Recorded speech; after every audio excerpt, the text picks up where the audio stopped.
Right now, somebody's standing in a pro shop about to hand over $500 for a new putter. 40 miles away, the exact putter design that won the Masters is gathering dust in his garage, worth about $30. Same roll, same result, a fraction of the price. What almost nobody gripping that shiny new blade realizes is that some of the greatest rounds in golf history were won with cheap, secondhand putters the pros refused to give up. These are 7 of them. And the last one won Jack Nicklaus his final green jacket. Number 7, the Titleist Bullseye. Pick one up and it feels like nothing in your hands. A plain brass blade, no fancy insert, no alignment lines, a putter you could roll left-handed or right-handed off the same face. It was shaped by hand in a garage in the 1940s by a man named John Reuter Jr., so many of them, by his own account, that he lost count. Golfers even gave it a nickname, the garage putter, because the garage is literally where Reuter shaped the first ones, filing and polishing brass by hand until each head felt right. Acushnet, the company behind Titleist, bought him out in the early 1960s and put the Bullseye into mass production, and that soft brass head became one of the most trusted putters of the next 40 years. Bob Charles rolled it, Tom Kite rolled it, Corey Pavin rolled it, and in the final round of the 1973 U.S. Open at Oakmont, Johnny Miller shot a 63, the lowest final round anyone had ever posted to win a U.S. Open, with a brass bullseye in his hands. Now here's where it gets ridiculous. A vintage Acushnet Bullseye today, the real thing, John Reuter Jr. stamped right there on the sole, sells on eBay for around $24.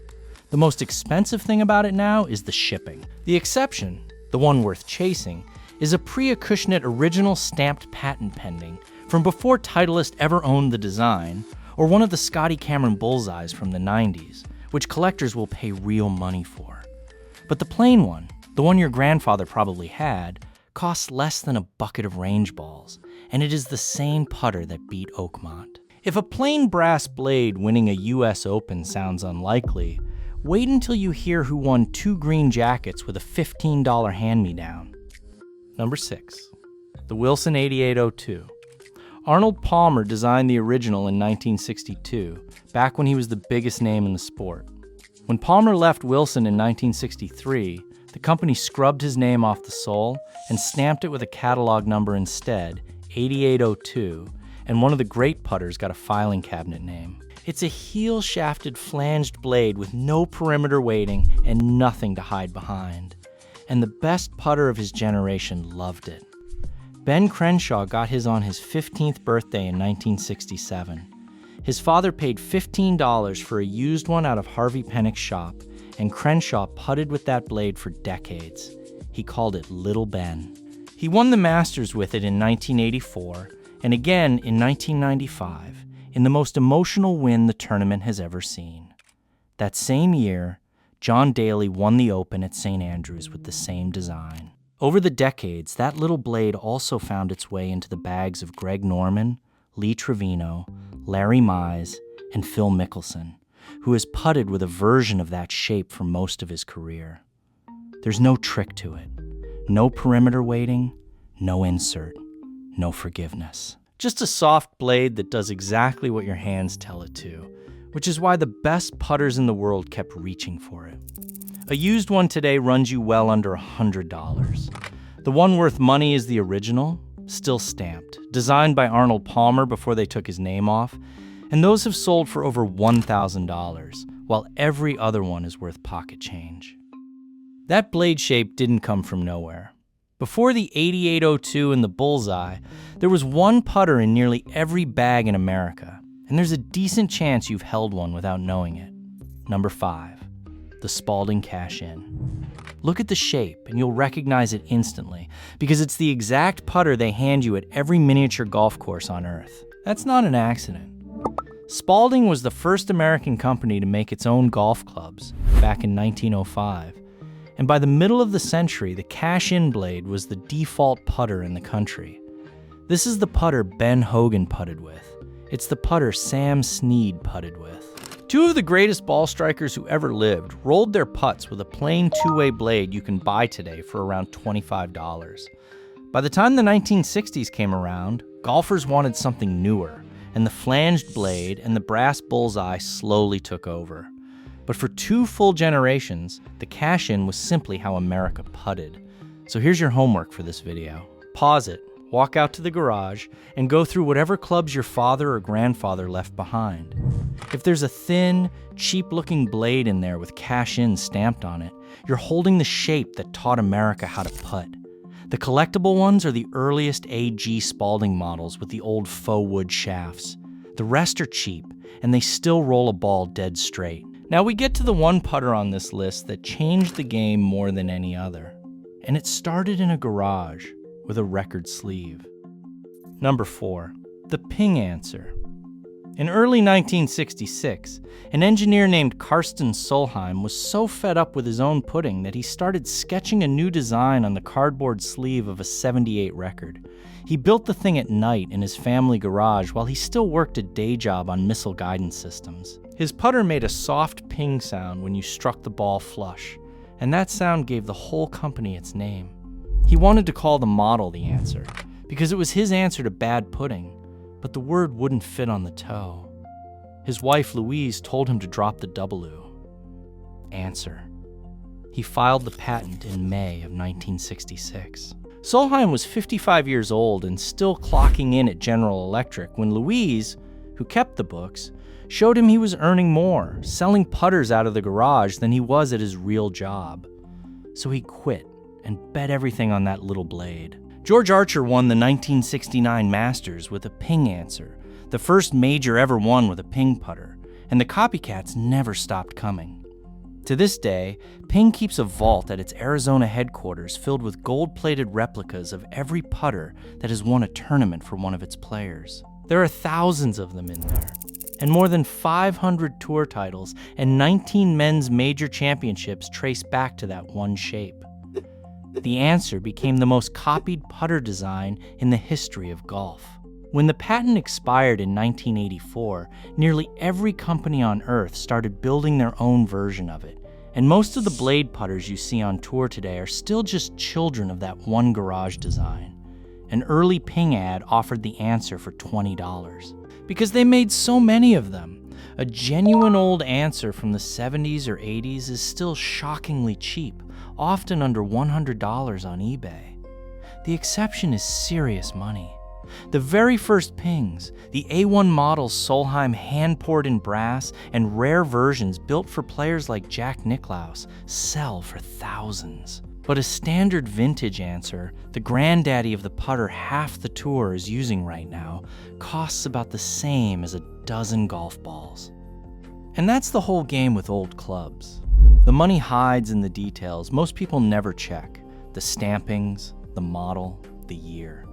Knowing what you actually own before you sell it for garage sale money is worth more than the club itself. That's exactly why I put together a field guide to the hidden value sitting in the average golfer's bag, how to spot the models that are worth real money, how to read the stampings, and what the honest resale numbers actually look like. If you've got a set of old clubs in the garage, it's the fastest way to find out what they're worth. Now, back to the countdown, because the next one is pure nostalgia. Number 3, the Ram Zebra. If you were watching golf in the 70s and 80s, you know this one on sight, that black and white striped top that looks like nothing else in the bag. A designer named Dave Taylor built it in 1976, and it was one of the very first face-balanced mallets ever sold, with those stripes running down the crown to help you aim. It was also one of the first putters you could actually tune, with interchangeable weights in the sole, which was almost unheard of back then. Within weeks of it hitting the market, Raymond Floyd put one in his bag and ran away with the 1976 Masters, winning wire-to-wire by 8 shots and tying the tournament scoring record. 10 years later, the Zebra was still in his bag when he won the US Open at Shinnecock. And in 1994, Nick Price won the Open Championship at Turnberry with one. 3 majors, 3 decades, one funny-looking striped mallet. Ram bought the design outright in 1980, and the brand slowly faded, bouncing from owner to owner, through Golfsmith and eventually the bargain bins at Dick's, until the name all but disappeared. which means there's a very good chance your father or grandfather has one sitting in a closet right now. A used Ram Zebra sells for about $35. The valuable ones are the early adjustable versions with a pinhole in the face, the kind Arnold Palmer tried out. Everything else is a $35 putter with 3 majors on its record. If you're getting a kick out of this, do me a favor and tap subscribe. I dig into the real value of vintage clubs and gear every single week, the stuff quietly worth a fortune and the stuff that isn't. So we've had a US Open, 3 green jackets, and a couple of claret jugs, all won on the cheap. But the last 2 putters on this list are the ones that really drive it home, because one of them is still winning today, and the other turned a $60 joke into the most famous putt of a generation. Number 2, the Odyssey White Hot Two-Ball. When this thing came out in the year 2000, those 2 little white circles on the top looked ridiculous, right up until everybody realized they made lining up a putt almost too easy. It went on to become the best-selling putter model in the history of the game. At its peak, roughly 1 in 4 putters sold was a 2-ball. The soft insert in the face of that original was so good that Odyssey never truly beat it. As recently as a few years back, more than half of the tour players carrying Odyssey putters were still gaming that same 20-year-old insert. Then there's Michael Block. In 2023, Block was a club pro nobody outside his own zip code had heard of, and he finished inside the top 15 at the PGA Championship against the best players on earth, live on national television. The putter in his hands that week, and still today, is an original white hot 2-ball from 2001. That's a putter that had been on the market for 23 years by the time he teed it up against the best in the world. He's got it wrapped in lead tape with a hand-drawn Sharpie line across the top, and there's a reason for the tape. A heavier head swings slower and smoother, and it takes the twitch out of your hands when the pressure is on. That trick costs about $10 and works for absolutely anyone. The putter itself, the exact model that went toe-to-toe with the world's best, sells used for around $50. This is the one you can still buy and still win with, and half the tour figured that out a long time ago. Which brings us to number 1 and the single most famous cheap putter in golf history. A putter Jack Nicklaus first looked at and asked if it was a joke. Number 1, the MacGregor Response ZT. In 1985, Nicklaus was 45 years old and, in most people's eyes, finished as a real threat. He asked a MacGregor designer named Clay Long to build him a putter with a bigger, more stable head, something along the lines of the Ping that Tom Watson was rolling so well. What Long handed back was an oversized slab of aluminum so big and so strange looking that Nicklaus took one look and asked if it was a joke. The whole idea was stability. A bigger head twist less on off-center hits, and MacGregor's tagline said it flat out. We took out twist to take off strokes. He nearly left it out of the bag anyway. Then came April 1986. On the back 9 at Augusta, at 46 years old, the Golden Bear put together the greatest closing charge the Masters has ever seen. And on the 17th green, he rolled in a birdie, lifted that giant putter over his head with one hand, and won his 18th and final major. It's the moment television immortalized with a single, roaring yes sir, and it was the last green jacket of his career.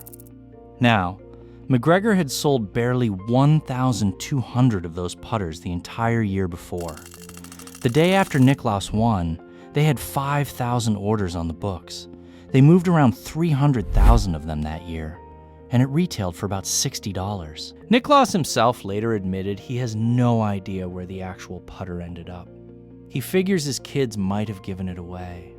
The most famous putter in Masters history, and the man who won with it lost track of it. Nicklaus once summed up the money side with a laugh. The George Lowe putter he won 15 of his majors with has been valued at around $3 million. The Response, the one that closed out his career at Augusta, retailed for $60. You can still pick up a standard one for about $35 today, and a signed example goes for a few hundred. And the head was so big that the USGA used its exact dimensions to set the legal size limit for every putter built since. Add it all up, and the pattern is hard to miss. A US Open, half a dozen green jackets, a couple of claret jugs, all of it won with putters you can buy today for less than a decent lunch. The tour pros never cared what the putter cost or how old it looked. They cared whether it rolled the ball true. That plain little blade or that ugly striped mallet gathering dust in your garage might carry more major championship pedigree than anything hanging in the pro shop. So before you drop $500 chasing a new one, go dig the old one out first. And if you want to see the vintage clubs quietly worth thousands, not $30, that's the next video.